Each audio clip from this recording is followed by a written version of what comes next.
So what I did today was I built this refrigerator cabinet slash cabinet holder for my stove and all that stuff. I'm going to integrate into this toolbox that I'm going to repurpose for this reason, and I'm going to make it a bit of a portable kitchen unit a little bit later. But today I'm going to focus on this wood cabinet frame. And what I did was I basically took what I had and tried to build around it as much as possible with the old element. What I did was I built cabinets based on the space I had, and I tried to find things that would fit. But this time I'm working the other way around.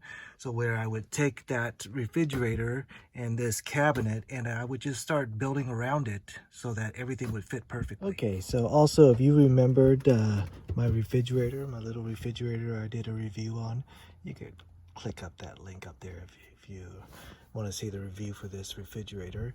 I want to integrate this into the design, and what I did in the previous element is I just built stuff and tried to find stuff that would fit.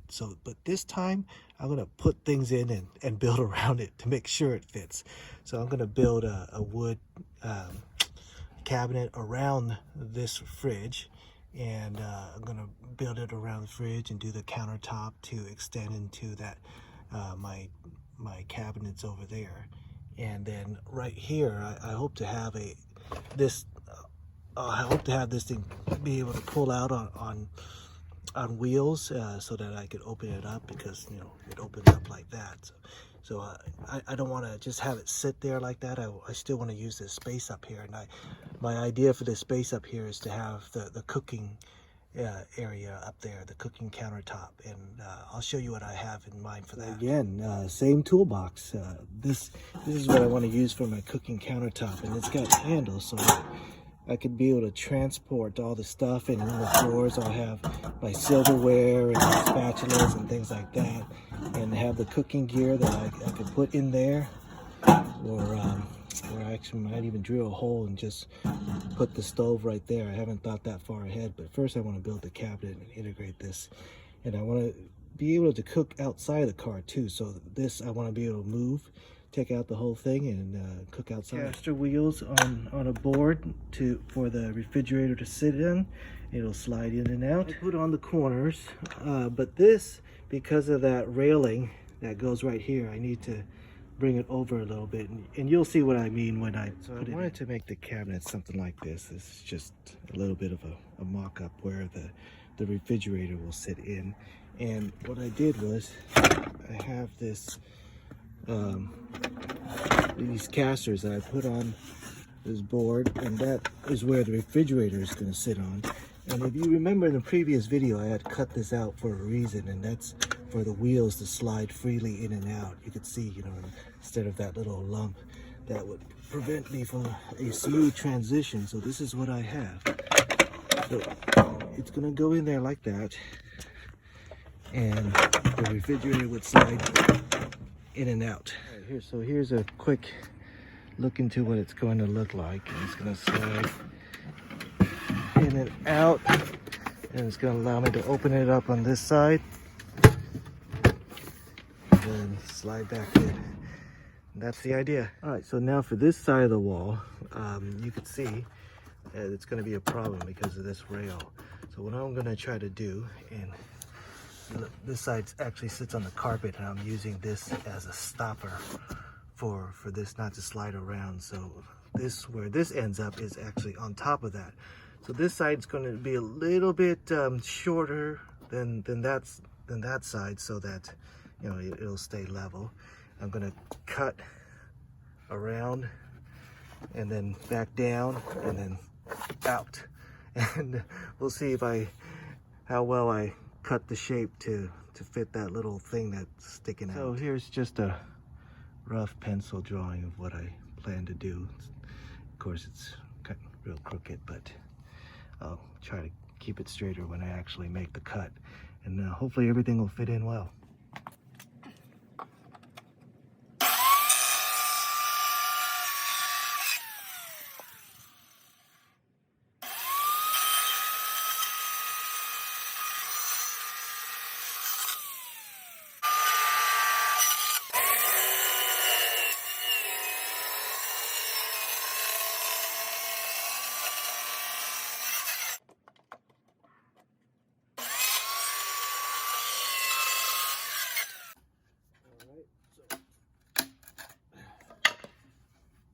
the way it's gonna look. Wow, not bad. I'm pretty amazed at how well it worked out. It seems like it fits pretty well. It's not, you know, not nailed in yet. I'm gonna nail it in, and then we could do. Next step will be to do the shelf for to cover up the refrigerator and for the kitchen kit to sit on top of. All right, I put some brads in, and that's the way it's gonna look. Take a look at it. Refrigerator is gonna sit in there off these caster wheels. Built the support around this thing. Look at the cabinet with the refrigerator in. Now I need to build a shelf up here that's a little bit higher, of course, so this could slide in and out. And I'm going to use the shelves as part of the support for this cabinet. So I'm not just going to have little knobs for the shelf to hang on. I'm actually going to nail the shelves so that the shelves itself is part of the structure. Since this side is open, it's not going to be as strong as a normal cabinet would be, so I kind of need that. All right, so that's how it sits right now. I have the shelf up. That's where the refrigerator goes. Comes out on this side, and you can see it doesn't fit this cabinet perfectly, depth-wise. I need to make another support over here on this side, but we'll bring it a little bit closer and take a look. So I brought it in so it's flush, and that's the idea, so that I could pick this thing up, the whole thing, and then take it out and use it as my cooking kit if I want to. But this thing is going to get pretty heavy, so I'm going to have to reinforce this cabinet a little bit more and put a little reinforcement on this side. You can see it's sticking out a little bit. My measurement, unfortunately, was a little short, but I think I'll be able to fix that. Spacer was a pain for sure. Took me more time to do this little spacer than to do the big pieces, but it fits really snug. There's really no room for error. If the wood expands, I don't know if it'll go in, but I'll show you what it looks like. All right, so this is what it looks like. It's going to sit like that. And the idea is that when I want to cook, I'll open this up and then I'll cook right there. I'll have the burner and stuff right there. Hey, Remy, that's my dog. The refrigerator looks like pulled out. Slide in. There's a view from the other side, and you would think I'm done with the cabinet right now with this wood structure, but I'm actually not. Let me see if you can actually see it. Pull it out. Oh, here, yes, you can. See, there's ventilation right here, and I don't want to cover it all up. I don't want it to get too hot, so I'm going to drill some holes so that it'll continue to ventilate well, and I'll drill some on the other side too. Probably just big round holes, not a bunch of little holes. A few of these little L brackets for a little bit of extra support, because they're just being held in by nails at this point. Then I saw these guys, and might be a little bit of overkill, but I'm gonna do it. You make sure it's nice and sturdy. I'm gonna put these here too, and all of that is really because this front side is open, and that really cuts down on the structural integrity of this thing when it's like that. So if there's all four sides, it would still be great, but there's only three. All right, I think that really strengthened the structural integrity of this.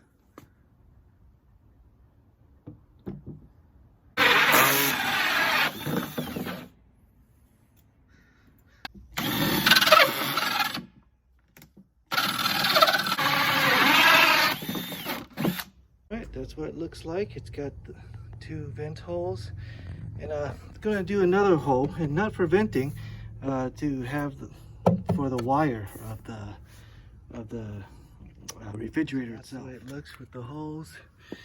See, there's a wire, and you can't really see it back there, but just know the wire comes out the other hole. Come over here to the front.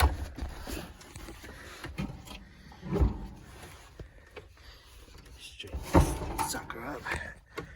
And that's the way it looks. There's the vent hole I have there. I probably did it lower than I should have. Should have been a little bit higher, but it's okay. I just need a little bit of air because it's not completely sealed. You know, there's open air back here too, so it's not a sealed unit. All right, that's the way it looks. Now I need to find a way to strap this thing down tight. So while I've been trying to study the best way to bolt this thing down, I realized that this track is made to withstand accidents and hold you safely in place. And I've been trying to avoid it and trying to work around it, but I think I could use it to help me. So I slid the track back, and I'm going to use this to my advantage and use this track as somehow to mount this thing sturdy, because with this thing on top of here, it could get a little top heavy and go back and forth. So I want to use this to bolt it down real tight. And similarly on this side, I'm going to try to use that track for the base, and then I'm going to build something out here so that it could lean up against this side, and then I could hopefully strap it down to something so it just hugs really tight, so it's nice and secure and nice and safe. We'll see how that goes. Digging around in my nuts and bolts cabinet, I found these guys. I think they're gonna do pretty well.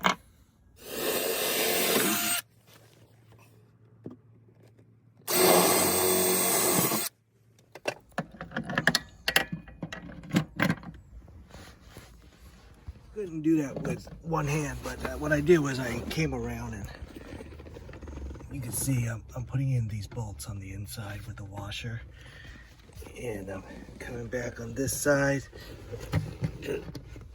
tightening up just so that's flush with the bolt, and then I'm going to tighten this sucker up. Try to do, yeah, I'm gonna put this down so I could do it with two hands. Just twist them, and they get tighter and tighter, and that's the way you clamp it down. You can see it moving into position, and that's gonna be real firm. And I'm using that seat rail, which I was going to try to take out, but maybe it's a good thing I was unsuccessful in doing that. Take that off. But anyway, so now I'm gonna move around to the back. So for the back, I basically did the same thing. I'm using this this thing that locks in the third row seat. I'm going to use that and screw some holes in the washer on the other side. That'll keep it real tight from this direction. So I got one more I got to do that side. So for this back side, what I did is I took off the cover. And when you take off the cover, it exposes these two things. And I'm going to see if I could try to use this hook and then find a way to secure it like that. I think that'll be better than a strap. Deep into my junk drawer, my junk drawer, to see what I could find to make something that could work to hold that down. Let me show you what I dug up. Well, I dug up these guys right here. So I'm gonna have these as the mat, and then this guy will come in and go through that hole, and then I'll be able to lock them in with the nut. Dive into my junk drawer, but I got some brackets that I think will fit. I think it'll work out well. The last strap for this refrigerator cabinet is this one that's going to have to hold in the refrigerator. It's using a crank right there. Just a regular tie down strap. That's for when I'm driving. And that's it. That is the end of my refrigerator cabinet.